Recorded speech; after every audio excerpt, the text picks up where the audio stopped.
Foron moi diversas as aportacións nesta hora e cuarto que estivemos traballando, pero eu quería centrarme sobre todo, antes de nada, agradecer a todas as persoas que participachedes nesta carta que vou a ler, a Diego, Francisco, José, Jorge, Xavier, María, Elsa, Cristina, María, Marcia, Cruz, Antía e Fátima. E me falta unha persona que non entendín a letra do nome, así que me vades a perdonar.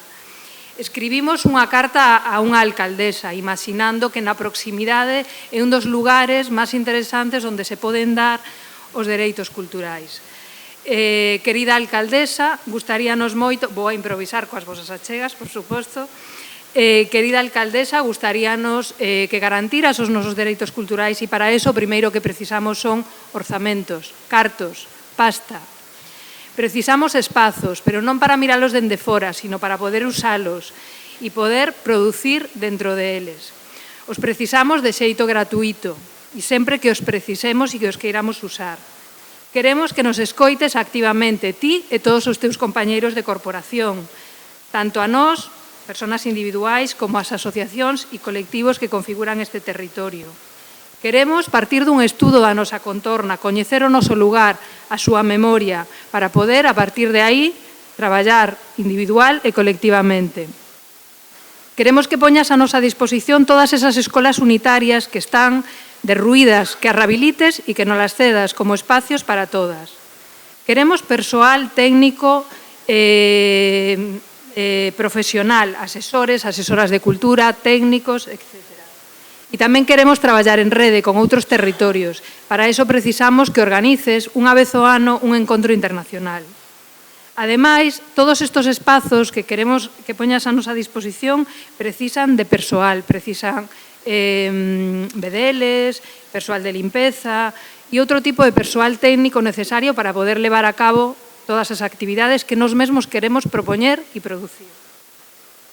Queremos traballar sobre a nosa identidade, sobre a nosa memoria e ter o protagonismo do noso propio programa e realidade cultural. Queremos que cumpras o programa electoral que nos prometiches. E queremos que actives un consello de veciñanza para que podamos, entre todas e todos, decidir cal é o programa cultural de cada ano. Ademais, gustaríanos que os orzamentos foran participativos para poder tamén decidir en que se van a invertir os cartos. Queremos que a cultura que saiga deste concello non sexa só entretenimento, sino que sexa diversa. Entendemos que a cultura se basa no respeto e precisamos eses espazos para que se dé ese respeto mutuo entre todas as persoas do noso pobo. Queremos unha programación diversa e variada, plural, incluindo todas as diferentes manifestacións culturais. Agardamos que esta carta sirva para transformar as túas políticas de aquí en diante. Moitísimas gracias, unha aperta das túas veciñas e veciños.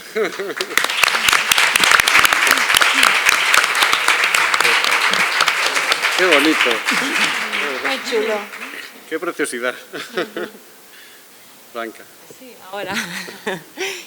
Qué difícil. Na nosa mesa fixemos como falar Alberto ao principio de todo, era unha recollida. Entonces, eu que levo bailando desde os 3 anos decidín facer un paseo punto de volta, que son a estructura do baile tradicional, non? Nese paseo presentámonos, a ver que é un momento así como máis relaxado, e os puntos eran os dos proxectos que se viñan presentar, que no meu caso eran Feirón Mariñeiro e Castelo Conta. Entonces, antes de chegar á volta, eses dous proxectos anfitrionaban outros pequenos círculos, nestas marquesinas que son dúas fotos que saquei eu que son dúas fotos que saquei eu en territorios que teñen moi baixa densidade poblacional e que no momento no que deixa de pasar o transporte público é cando a cidadanía as ocupa, non? E as ocupa da maneira que mellor ou que mellor lle pareza nese momento, non? Entón, nós nesas marquesinas pois falamos de diversas cousas.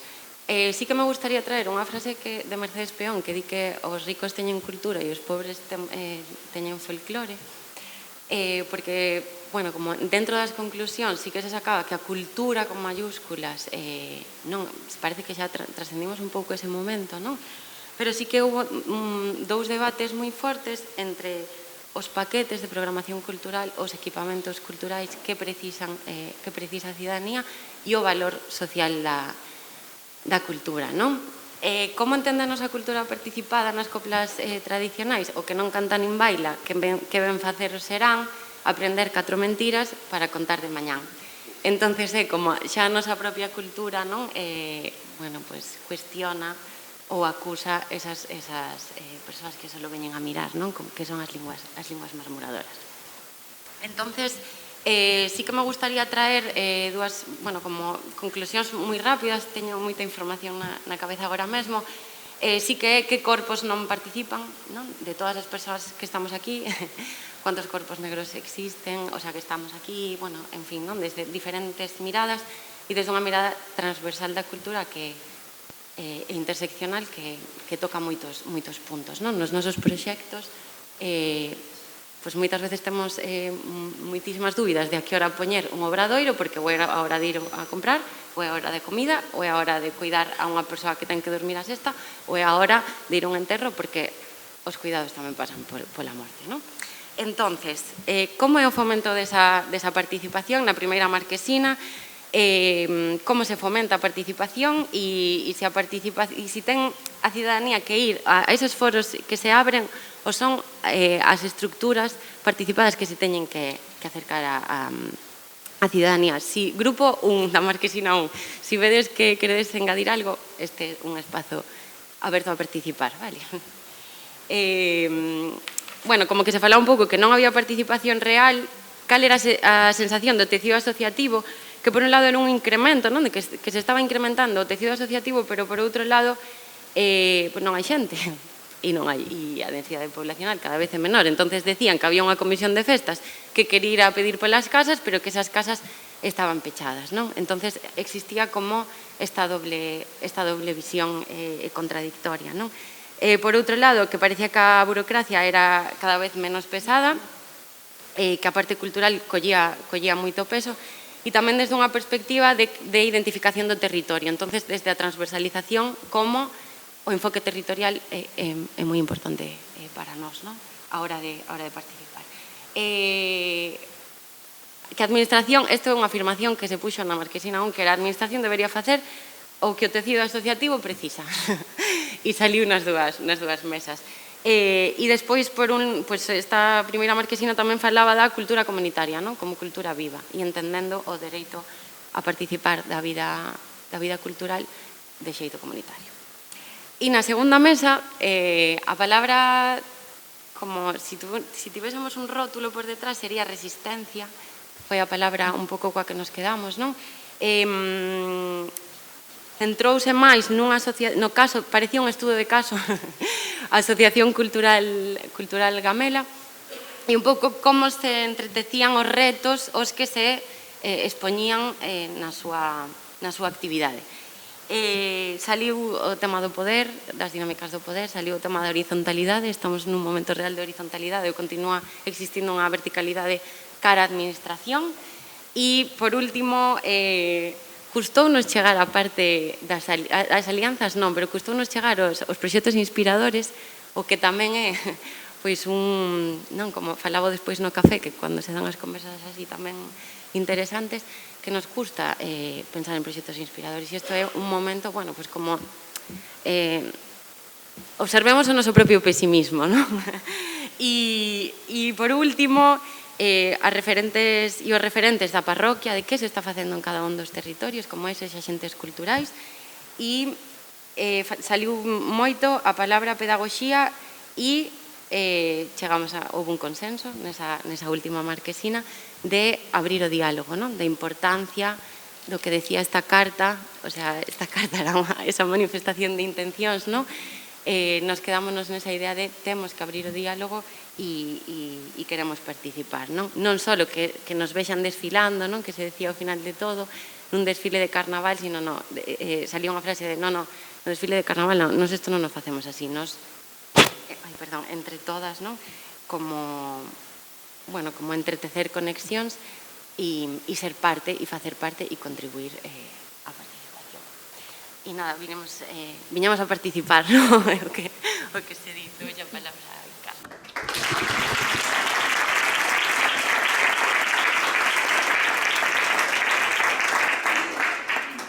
Bueno, pois nos empezamos a xuntarnos dentro do motu propio e con algo que poñíamos en riba da mesa, que era o valor da palabra, non?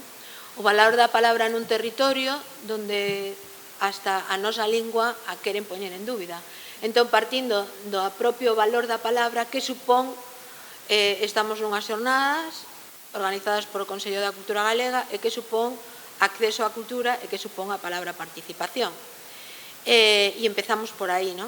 Sobre todo porque, falando de motu propio, eu non heredei bens de meus pais, migraron a miña mãe a Cataluña con 500 pesetas prestadas, pero o único que me deixaron foi o valor da palabra, e é do que máis me sinto orgullosa de formar e ser e formar parte deste territorio, e por aí empezou todo, non?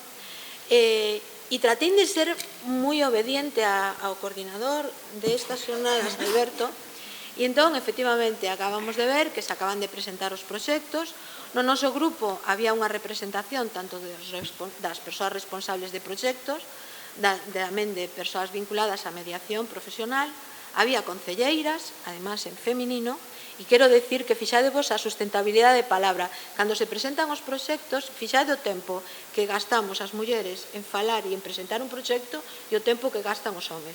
A mí me gustaría suliñar a importancia de que non se perda o sentido dos verbos, porque ás veces, cando traballamos en cultura, cóstanos moito atopar o verbo que é a acción, e para traballar de dereitos e para falar de dereitos de acceso e de participación fai falta rescatar os verbos e a acción do que falamos, de poñer as persoas no centro.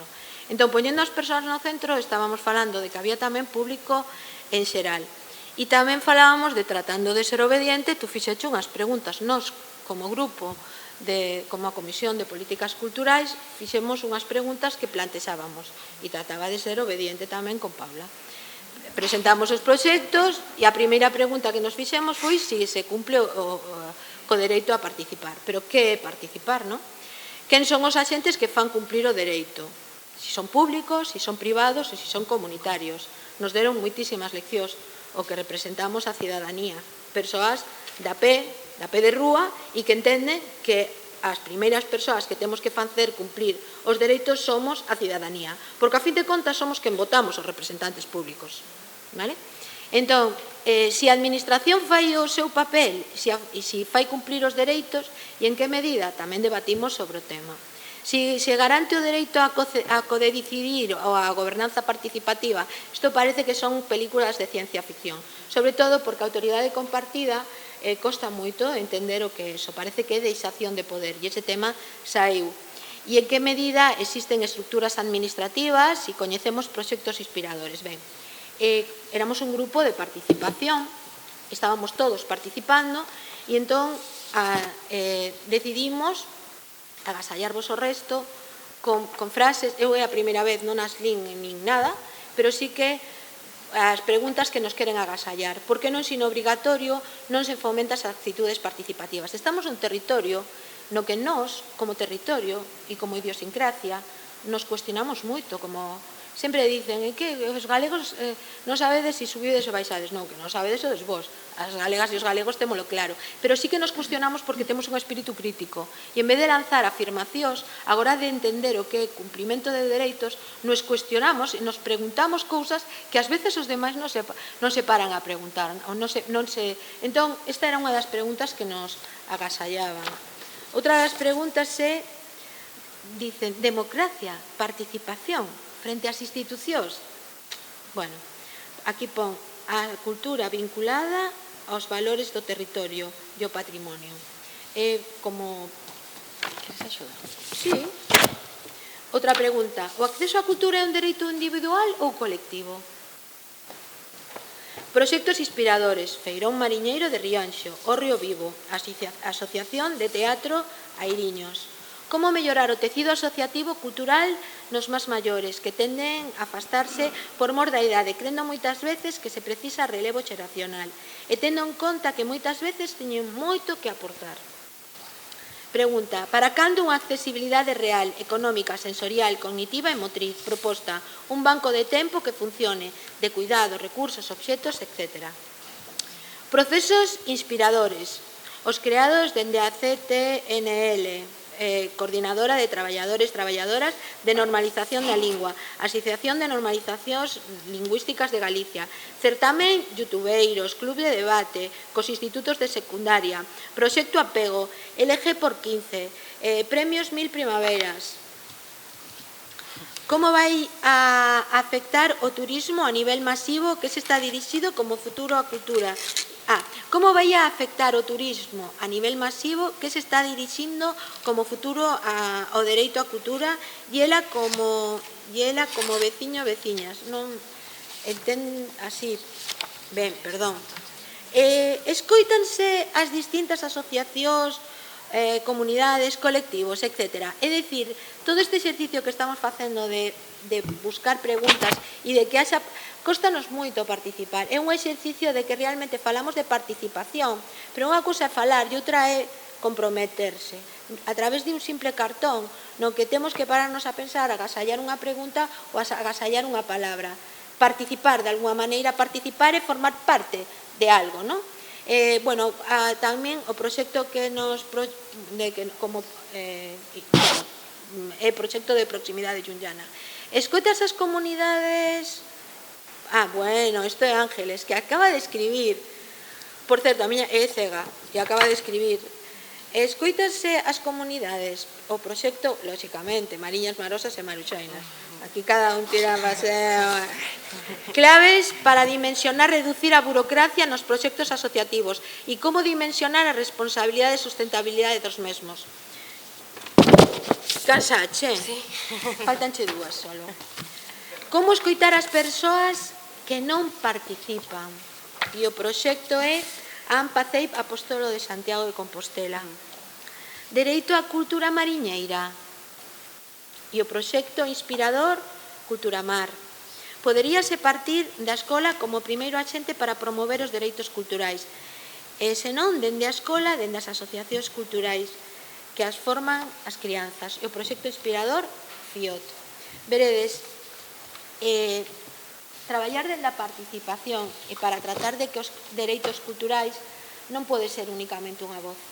Eu non podo representar o que acabamos de vivir. Podo inspirarme no que acabamos de vivir e no que acabades de aportar. Entón, como falábamos de que a final é dar a palabra, sí que me gustaría que en nome do Consello de a Cultura estaba Marián, formando parte tamén desa comisión.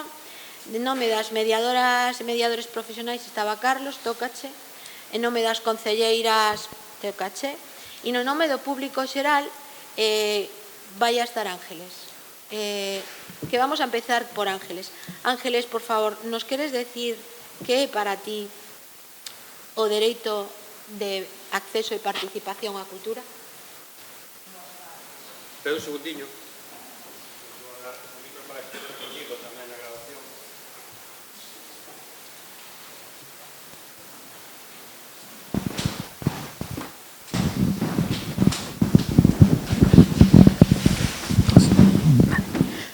Pois estaba dicindo que acceso e participación son, sobre todo, acceso fundamental. Se non podo acceder, non podo entrar, non podo... Decías do valor das palabras, acceder e entrar. Entonces, para unha persona como a min, que son cega, o acceso é eso, que teña unha forma de chegar ao lugar onde se vai a xerar, onde vai a realizarse esa acción cultural. Pero eu son cega, unha persona que vai en cadeira de rodas, se teño unhas escaleras non podo entrar.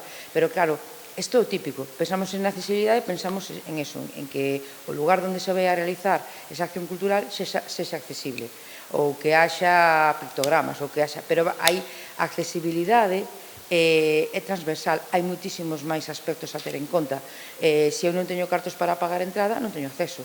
Se eu vivo no rural, e como son cega, non teño coche, e é as 10 da noite e non teño un autobús, non teño acceso. Entón, eso, a accesibilidade é fundamental e é un aspecto moi amplio que hai que ter en conta. E ao que se refire á participación, é que me parece fantástico cando ao principio definiu, que penso que era Alberto, que era participación. Participación é crear a cultura, é tamén formar parte desa acción cultural creándoa. E para eso o que temos que facer é o que se ten que facer por parte da administración, da institución, incluso da empresa, non é solamente pensar en criterios economistas, non ten que ser rentable económicamente, nin en criterios asistencialistas. Voulle dar á persoa o que eu penso que quere culturalmente. O que temos que pensar é desde a escoita, saber o que queremos as persoas que formamos as comunidades, e esas persoas que formamos as comunidades, a ter unha escoita chegaremos a un afecto, e desde o afecto, desde esa escoita que chegamos ao afecto, entón xa podremos co-crear. E aí tamén na co-creación con cuidado, porque co-crear é co-gobernar, pero co-gobernar, como dicías tú, non é deixar unha deixación total de funcións. Aí temos que buscar un punto intermedio e conseguir eso, que a cultura sexa coa acción cultural, que sean coas persoas e non para as persoas. Gracias.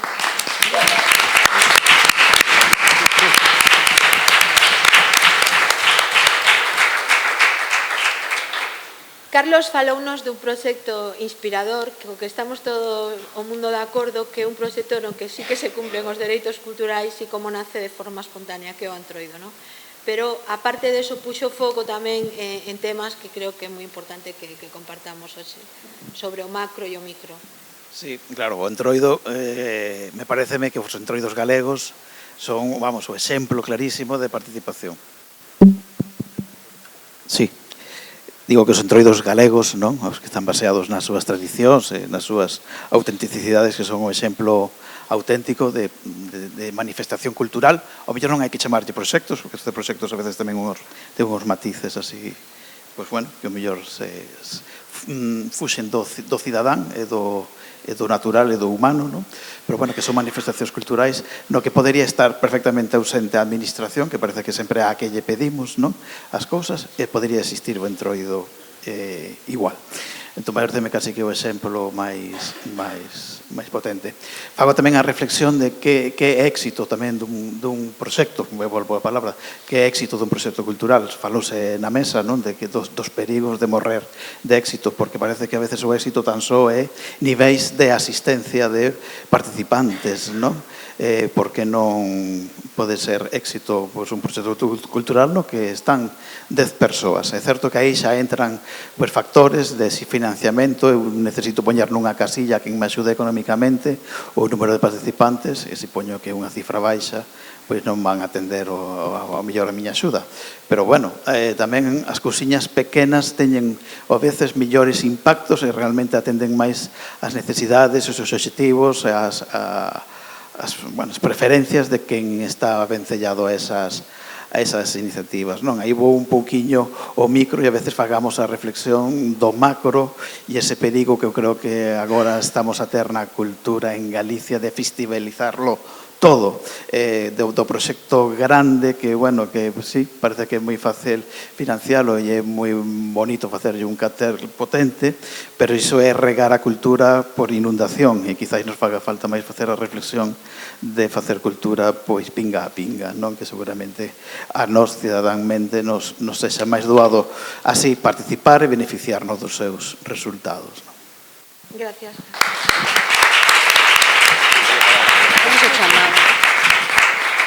Agora vamos a dar voz á concelleira para rematar xa co Consello da Cultura e a Administración fai o seu papel, fai cumplir os dereitos, en que medida a parte política fai que se cumplan os dereitos culturais no noso territorio.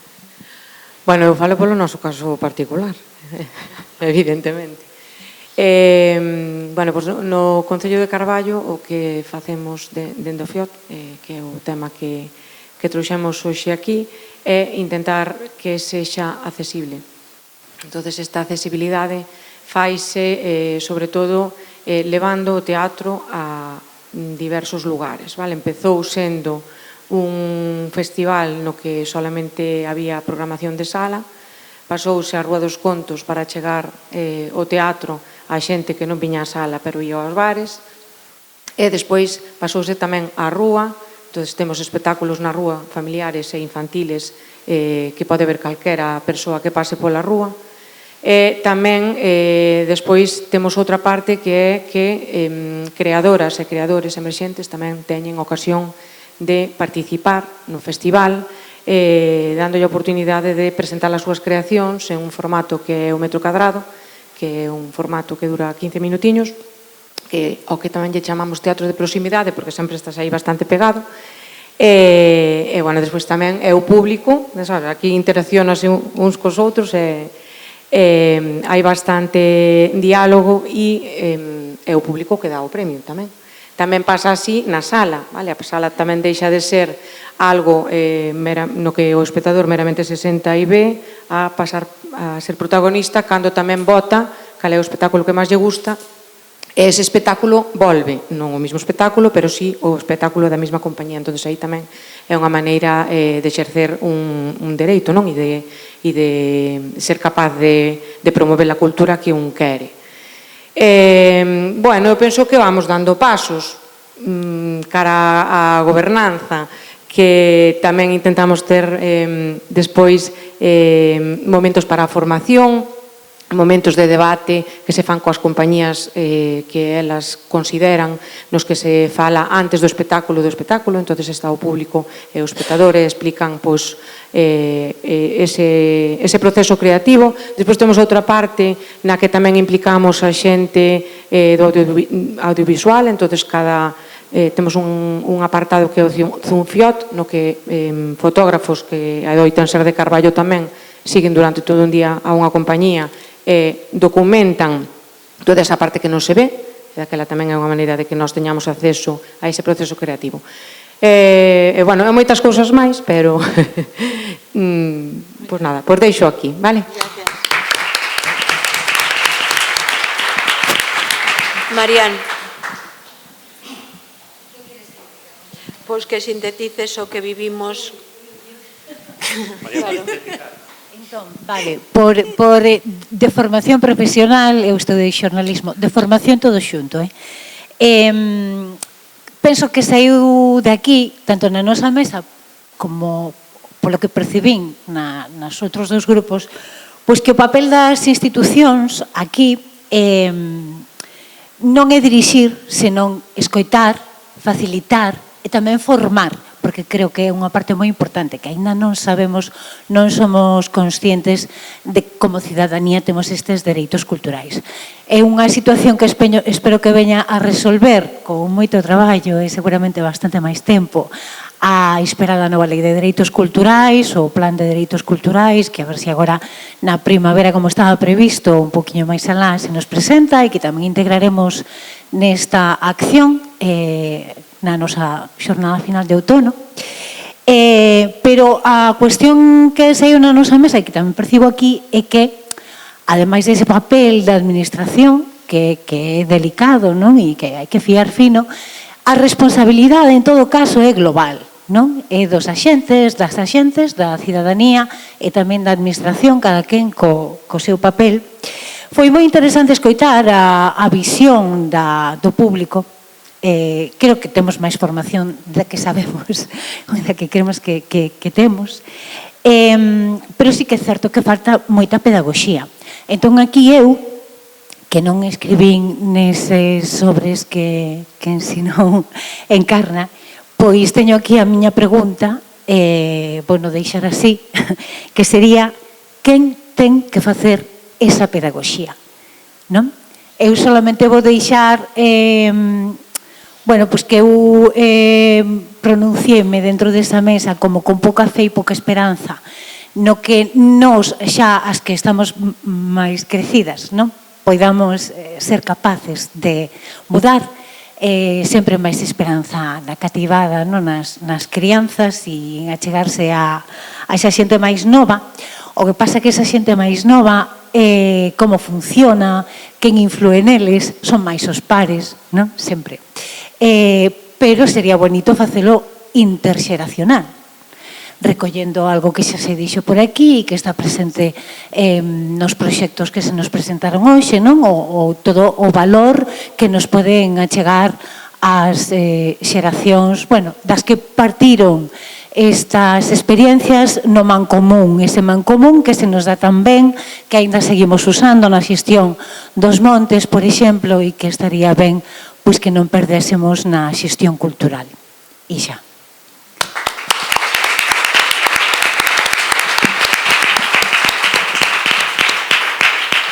Este é un exercicio de participación e de acceso e estes son os froitos da man común desta mañá en ese grupo desa mesa. Así que, gracias. Alberto.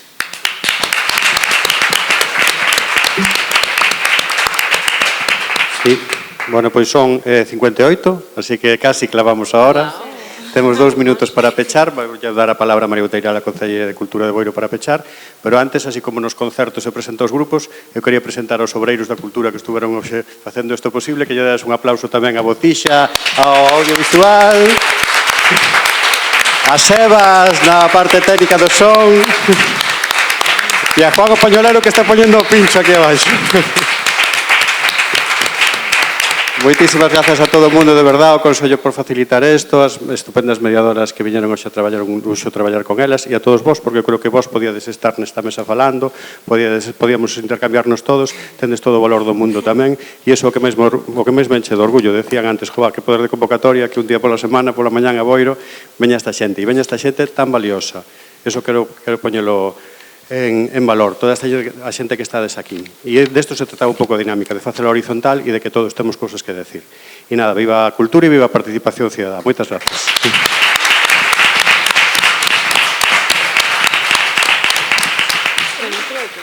E non marchedes que vamos a pinchar algo despois. Bueno, non tiña pensado volver a cerrar nin volver a falar, pero antes de nada, gracias por esta xornada tan enriquecedora, porque aínda que a administración sempre parece que está enfrente, eu creo que hoxe aquí demostramos que non, polo menos as concelleiras que estamos aquí participando deste acto, e a mí me gustaría tamén deixar unha pregunta no aire, porque xa que sempre estamos enfrente e eu non me considero, e ao mellor son soberbia, e creo que a participación en Boiro sí que é moi activa, que estamos cambiando, que hai que mellorar moitísimas cousas, pero que estamos dando pasos e nestes últimos 6 anos creo que se deron. A min gustaríame preguntarvos, que estades agora de frente a min, o político non pertenece a esa comunidade e esa participación cidadá? A min gustaríame que me dixerades que sí. Gracias.